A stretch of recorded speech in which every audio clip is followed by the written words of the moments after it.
এই হার্টের ওপরেই, হার্টটাকে সুস্থ রাখার জন্যই আরেকটি ব্যায়াম। প্রথমে এক জায়গায় আমরা দাঁড়ালাম,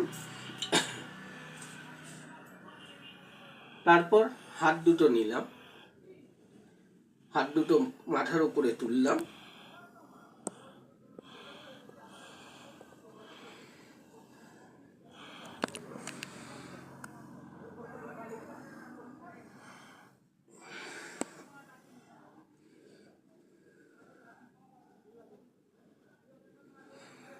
তিনবার করে 3বার করতে হবে। তারপর ঠিক হাত দুটো নেব,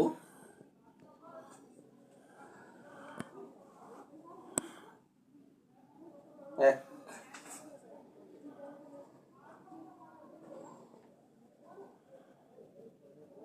2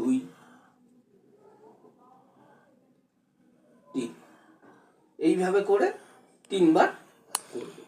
এইভাবে করলে কিন্তু আপনাদের যে হার্টের যে আমাদের প্রবলেমগুলো থাকে সেইগুলো কিন্তু অনেক কম হবে এবং হার্টটাকে অনেক সুস্থ রাখা সম্ভব হবে। ধন্যবাদ।